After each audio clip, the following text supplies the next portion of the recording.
Hey everyone, National Master Sean Lei here. You guys already know what time it is. It's Philidor time, so let's get straight into it.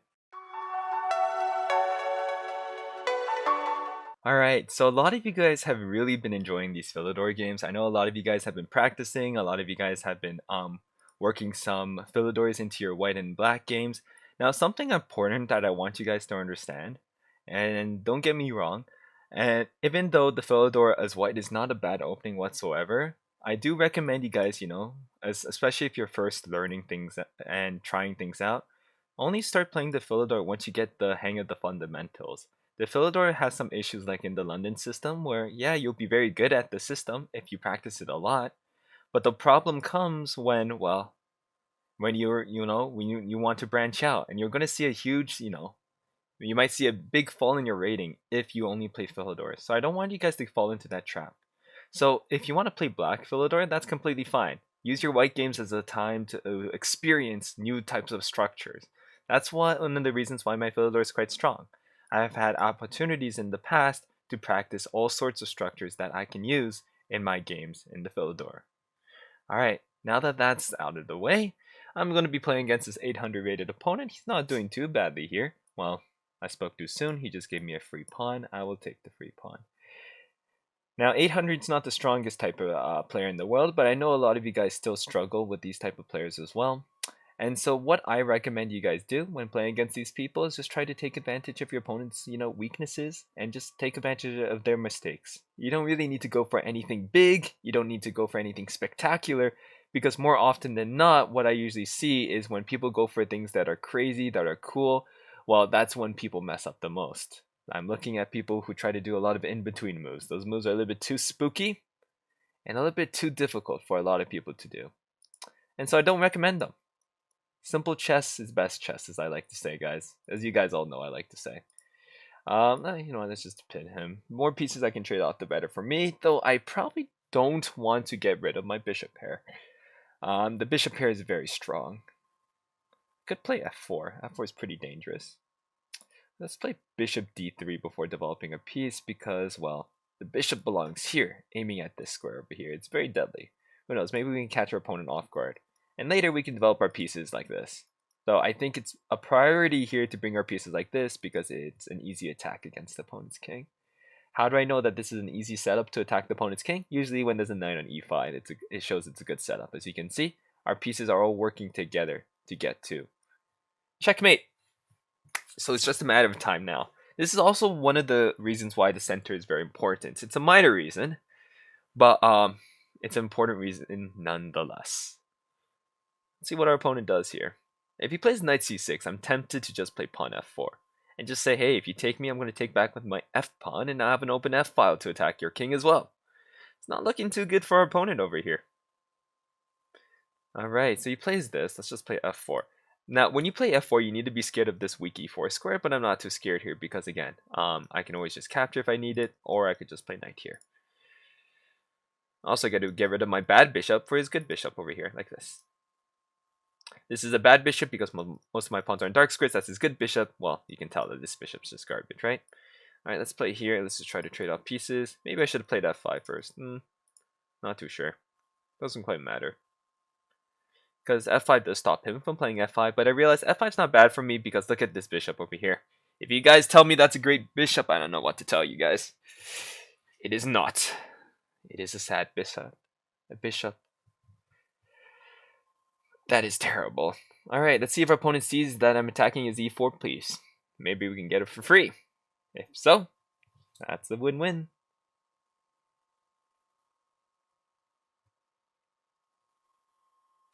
Da da da da da. So on Tuesday again, we're going to be having that international master interview essentially.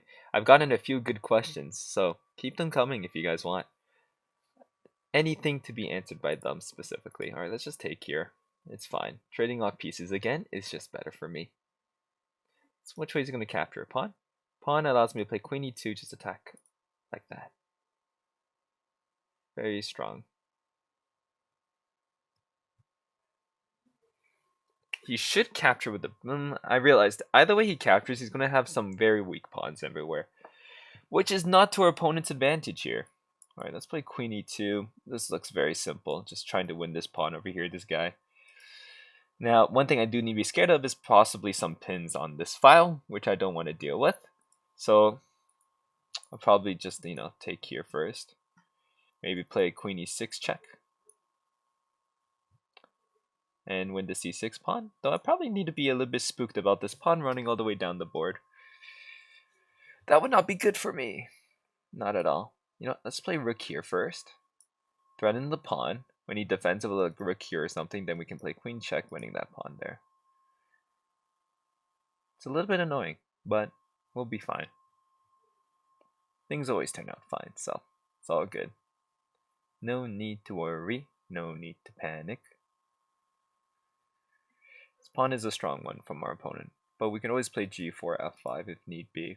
It's always a possibility. I just don't like opening up my king. You guys shouldn't either.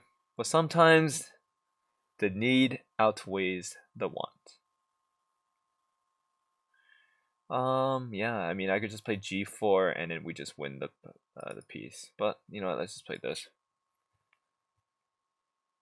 We win this guy. Though c6 is not a priority, because if you guys watched my yesterday's video, remember, you always need to look out for the ways that you can lose. And the way I can lose is this pawn promoting. I mean, this is not really a feasible way for my opponent to try to win, so in the grand scheme of things, this pawn is worth a lot less than this pawn. If I take this e4 pawn, I have nothing to be worried about. Nothing to be worried about at all. But with the pawn over there, always something to be in the back of my mind.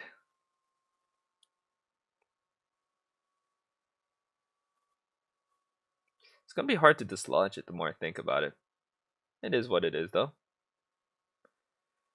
It is what it is. Alright, that's an interesting move.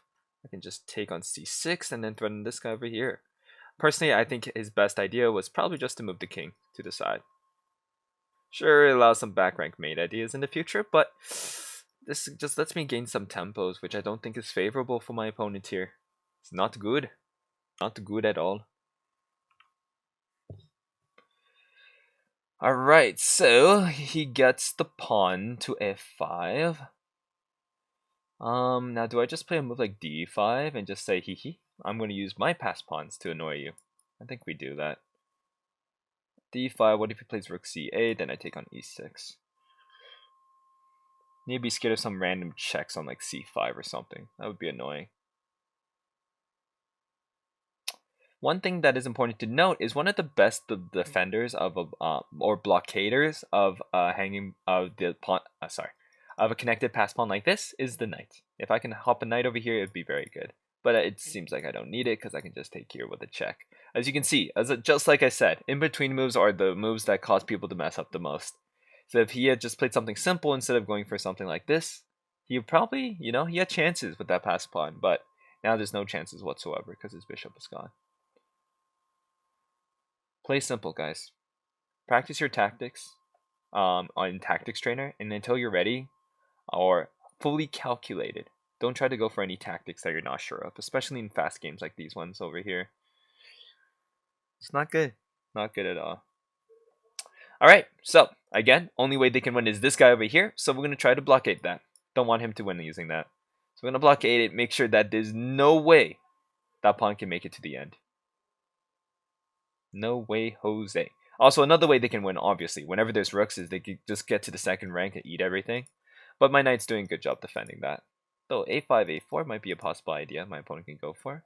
But doesn't seem very likely. Let's just move the king up. King is also a very good blockader, by the way.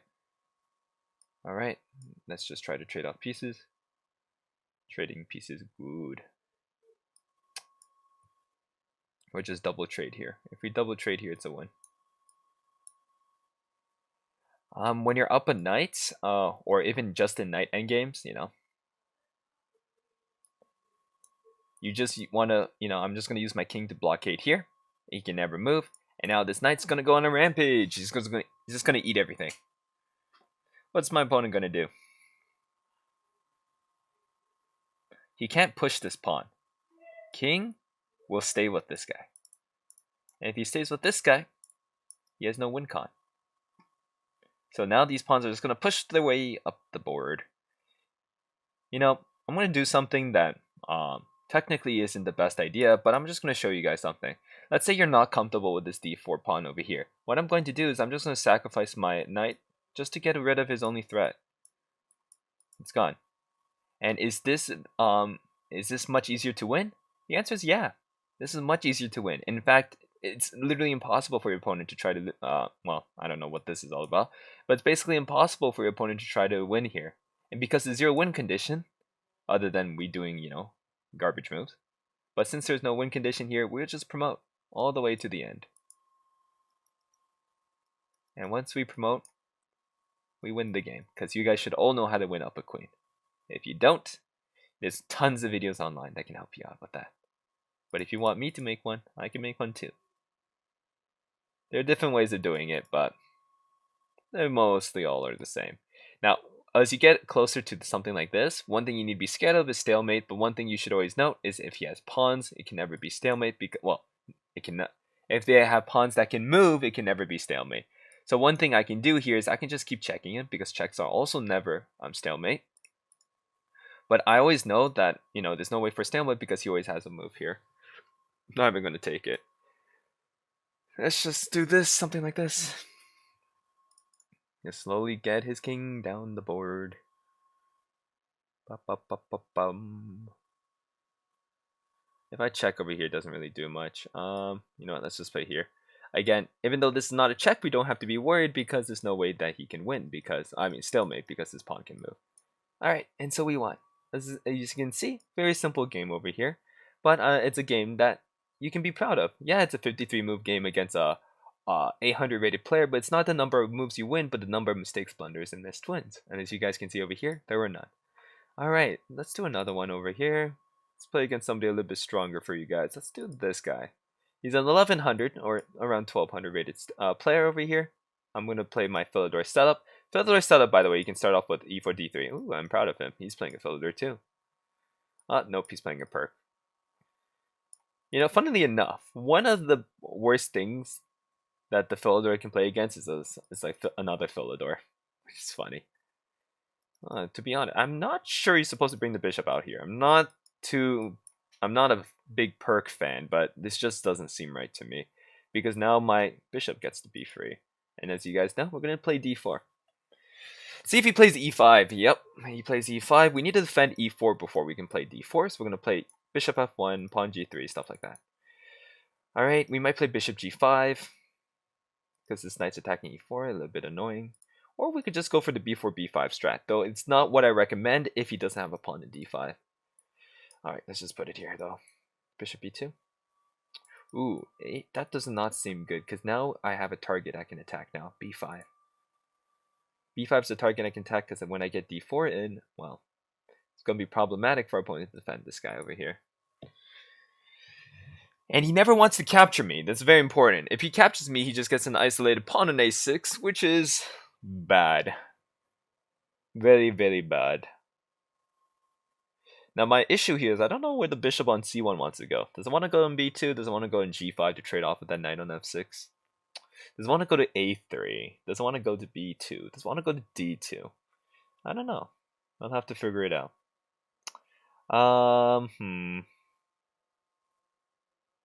That bishop on g7 is not doing much. I'm not scared of the bishop on g7. What if I play bishop g5, he plays h6, I play bishop h4, he plays g5. No, that doesn't seem very beneficial to me. Let's just put the bishop on b2. It can never really hurt you to play bishop to b2. And then we're just going to move something like queen d2, rook a2, rook a1, and just go for like one of those grandmaster maneuvers in which you just slowly build up the position until opponent cracks and explodes. So one thing that I'm doing here is I'm looking at my pieces and I'm thinking, where would my piece be better placed? Now here I might want to put c2 because I don't want him to take here for free. That would not be good. I also get d4 ideas now.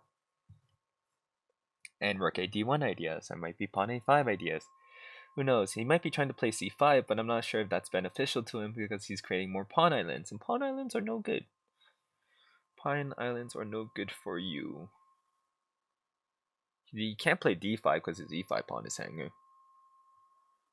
But I have a plan here, and because I have a plan, I can be confident. Doesn't really matter what the computer says whether or not this position is good or bad for white. I have a plan, my opponent probably doesn't have one. Well, I guess his c5 plan was his plan, but this doesn't work for many reasons. Can you guys pause your videos right now and see why this doesn't work? Or the major reasons why this doesn't work? Alright, I'll give you guys 3 seconds. 3, 2, 1. Alright, the answer is just take on c5. And that pawn on d6 is quite the overworked piece if I do say so myself. And like in most Philidor positions, e5 was his downfall. It collapsed. It fell into obscurity.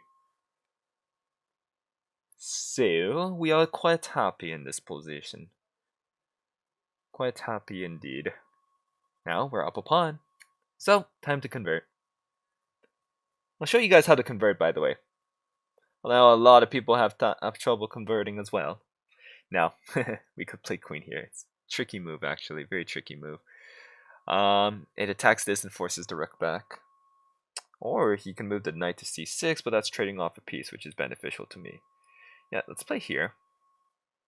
It's kind of a cheapo. I don't recommend you guys play this, but I really want to because it looks cool. It also does benefit my position, so it's not a full-on cheapo, but again, not recommended. Alright, so here as expected, the pieces I trade off are fine. We'll trade off this as well. As you can see, even if the idea didn't work, it's completely fine.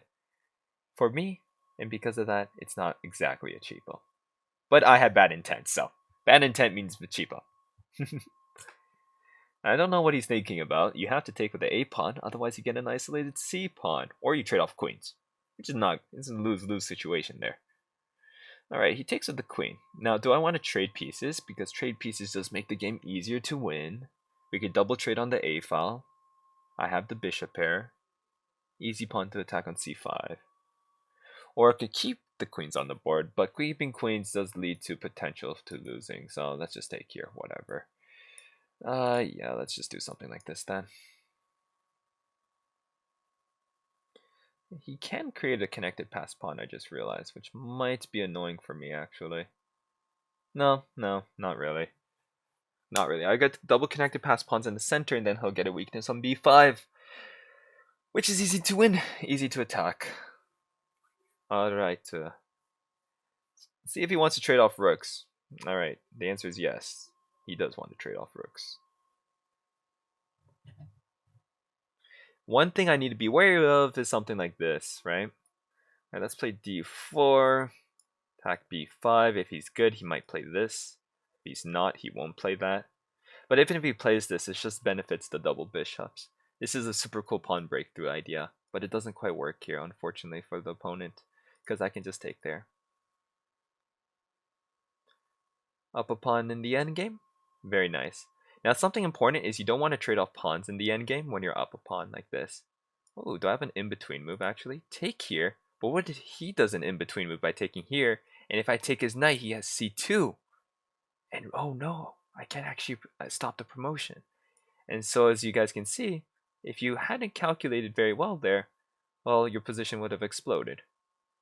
And you don't want your position to explode like that. That would be no bueno. One of the most powerful pieces in the endgame is the king. So we need to try to get the king into the game. Alright, he gives us the b5 pawn for free, which is his only way of winning. So we'll take that. And yeah, this pin is kind of annoying, so let's try to get out of it. Let's play something like this. If he lets me check, I can move this pawn forward. I'm identifying different ways I can lose and solving each one. I think I think this game is a good example of what I meant by yesterday's lesson. Looking for my opponent's threats and basically neutralizing them. Is he going to push forward? That's the trap I have set out here. I mean, he has to push forward, actually. Alright, when he pushes to one of these two squares, can you guys figure out the tactic that wins the game here? Give you guys a couple of seconds. Now, this might not even be the best idea because, again, I'm trading off pawns. But it is what it is. It is what it is. In fact, do I even want to go for that tactic? It's good. But I don't think there's a need. I think we're just going to play normally. If I play normally, I probably shouldn't let his king come out so much, but he'll make mistakes. Opponent's in deep thought. Alright, so he decides to give up this guy instead. Alright, so this next technique I'm going to show you is called being mean. Alright, but to do this mean technique, you need to be good at tactics. Otherwise, again, as I said before, things might fail. But the mean move is bishop c4, saying, nope, I'm not allowing you to win my pawn in e4. I'm just going to take your knight for free, essentially. This is called being mean, because it's kicking your opponent when he's already down. Don't be like me. And so yeah, our opponent might resign in 3 seconds. Let's do it. 3, 2, 1. Alright, not yet. He's going for compensation. But, this compensation doesn't seem very good. Pow! And this is the tactic I was talking about earlier. The mighty skewer. And our opponent resigned just a couple seconds late. Alright, so I hope you guys enjoyed these 2 games. They were against lower rated players, but I realized most of you guys are lower rated people who are watching my videos. And so I hope these ones are pretty instructional. Again, this is another game with 0 mistakes, 0 blunders, 0 missed wins. And that's more important than learning any opening or learning anything, really. Learn the structure that you guys are comfortable with and then play to perfection. And it doesn't matter the opening, whether you play a3 or d3 or e4. I'll let you know, there was a time in my career I was climbing to my peak. I was playing a3 quite rigorously because it was just an opening I was just comfortable with. Is it good? No, it's terrible. But I enjoyed it because I knew a lot of black openings, so I transposed from it. So it was fine. Anyway, so you guys enjoyed this video. Please like and subscribe. Helps the channel a lot. Now see you in the next one.